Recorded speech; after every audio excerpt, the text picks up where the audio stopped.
Break के बाद एक बार फिर से आप सभी का इंडिया डेली में स्वागत है। एक बड़ी खबर का रुख कर लेते हैं शिमला से। इस वक्त की बड़ी खबर, संजौली में मस्जिद के खिलाफ लगातार प्रदर्शन हो रहा है। हिंदू संगठनों का विरोध प्रदर्शन जारी है। ये तस्वीरें आप सभी को हिमाचल प्रदेश के शिमला से दिखा रहे हैं। संजौली में प्रदर्शनकारियों ने बैरिगेटिंग को तोड़ा। ये बड़ी खबर आपको बता रहे हैं। बैरिगेटिंग तोड़ी, पुलिस ने लाठीचार्ज किया। अंत में वाटर कैनन का इस्तेमाल पुलिस को करना पड़ा। वही पथराव में एक सिपाही भी घायल बताया जा रहा है। बड़ी खबर आपको हिमाचल प्रदेश के शिमला से बता रहे हैं। इसी खबर पर और अधिक जानकारी के साथ मेरी सहयोगी तमन्ना महाजन हमारे साथ सीधा न्यूज रूम से जुड़ चुकी है। तमन्ना, खबर पर क्या कुछ अपडेट? क्योंकि अगर हम पिछले कुछ दिनों की बात करें तो शिमला क्षेत्र के अंदर हिंदू संगठन लगातार मस्जिदों के अवैध अतिक्रमण के ऊपर प्रदर्शन कर रहे हैं।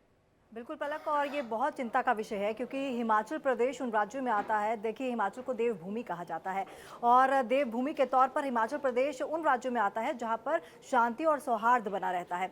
अगर मैं बात करूं कम्युनल राइट्स की या फिर सांप्रदायिक तरीके से जिस तरह से अब चीज़ें देखने को मिल रही हैं, ये वाकई ही चिंता का विषय है। क्योंकि पिछले कई सालों से या फिर अगर मैं अपनी बात करूँ तो इस तरह का माहौल कभी देखा नहीं गया। अगर संजौली की बात करें तो संजौली में पहली बार हुआ है कि धारा 163 लगी है, यानी कि 5 से ज्यादा लोग वहां पर इकट्ठा नहीं हो सकते।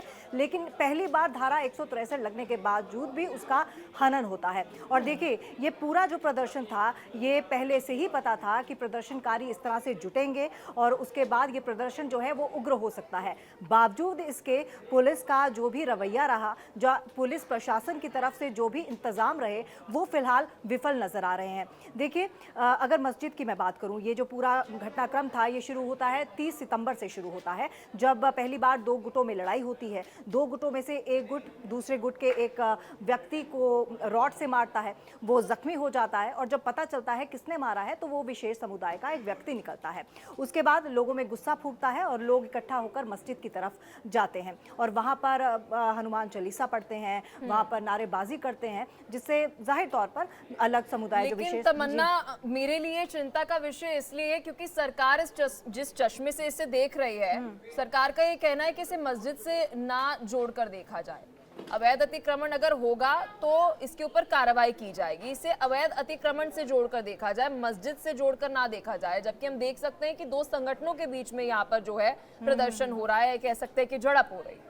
बिल्कुल ठीक कहा आपने, और इसी पे मैं आ रही थी, अवैध अतिक्रमण। क्योंकि लगातार हम देख रहे हैं जो बाहर से लोग आते हैं यहाँ पर रोजगार पाते हैं। अगर मैं टूरिज्म प्लेसेस की बात करूँ, चाहे वो जम्मू कश्मीर हो, चाहे वो हिमाचल प्रदेश हो, चाहे वो उत्तराखंड हो, आपने भी देखा होगा कि जहाँ पर इस तरह का माहौल होता है, जहाँ पर टूरिज्म ज़्यादा होता है, जहाँ बिजनेस टूरिज्म का ज़्यादा होता है, वहाँ पर लोग आते हैं और वहाँ पर अपना देखिए किराए पे घर ले लिया या दुकान खोल ली, वहाँ पर रहते हैं और धीरे धीरे वहाँ पर फिर अपने पैर पसारना शुरू कर देते हैं। और ये बात बिल्कुल ठीक कही आपने और इसी पे मैं आना रही थी। ये बहुत बड़ा चिंता का विषय है और इस पर रोक लगनी चाहिए। अब आते हैं, जिस तरह से आप कह रहे हैं कि राजनीति की आप बात कर रहे हैं, तो अब देखिए, राजनीति की अगर मैं बात करूं, यहाँ पर अब बयानबाजी तो दोनों तरफ से होना शुरू हो गई है। लेकिन हैरानी की बात यह है कि हिमाचल सरकार, कांग्रेस की और हिमाचल सरकार में कैबिनेट मंत्री जो हैं अनिरुद्ध सिंह, उन्होंने खुद विधानसभा, जब हिमाचल विधानसभा हुई, उन्होंने खुद ये चीज़ कही कि हिमाचल में लगातार लव जिहाद के मामले भी बढ़ते जा रहे हैं, लगातार अवैध अतिक्रमण भी हो रहा है और तमाम चीज़ें उन्होंने इस चीज़ को लेकर कही। और जबकि वो उसी सरकार में कैबिनेट मंत्री हैं और अभी हाल फिलहाल अभी रिसेंटली कुछ ही देर पहले खुद देखिए हिमाचल के ही मंत्री जो हैं, उन्होंने एक बयान दिया। उन्होंने कहा कि पहली जो सरकार थी, जयराम ठाकुर की जो सरकार थी, वहाँ पर भी ये जो मसला था, इस चीज़ का जो हल था, उनकी सरकार में भी निकल सकता था, लेकिन उन्होंने निकालने की कोशिश नहीं की और विक्रमादित्य सिंह ने ये चीज़ बोली है। लेकिन तमन्ना, सबसे बड़ी बात यह है कि बीजेपी की सरकार रही हो या कांग्रेस की सरकार रही हो, 2010 से अगर हम सिलसिलेवार से शुरू करें तो नगर निगम पर कई बार हिंदू संगठनों ने कंप्लेंट की है कि यहाँ पर जो मस्जिद है, पहले उसकी नींव रखी गई, वो 5 मंजिला कैसे बन जाती है। तो सिलसिलेवार तरीके से हुआ, एक दिन में तो मस्जिद नहीं बना दी गई। बिल्कुल, और कई साल पहले इसके बारे में शिकायत की गई थी और उसके बाद सरकार आई, सरकारें बदली, लेकिन इस पर किसी तरह का कोई संज्ञान फिलहाल नहीं लिया गया है और इस पर भी अलग-अलग मत हैं। कई लोगों का कहना है कि ये जो इमारत है, ये 1947 में मस्जिद ही थी।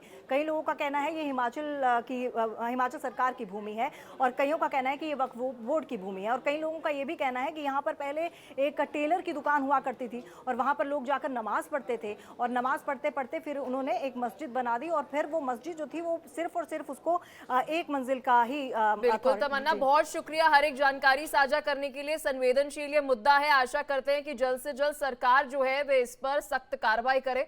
फिलहाल के लिए इस न्यूज बुलेटिन में इतना ही, लेकिन खबरों का सिलसिला जारी रहेगा। देखते रहिए इंडिया डेली।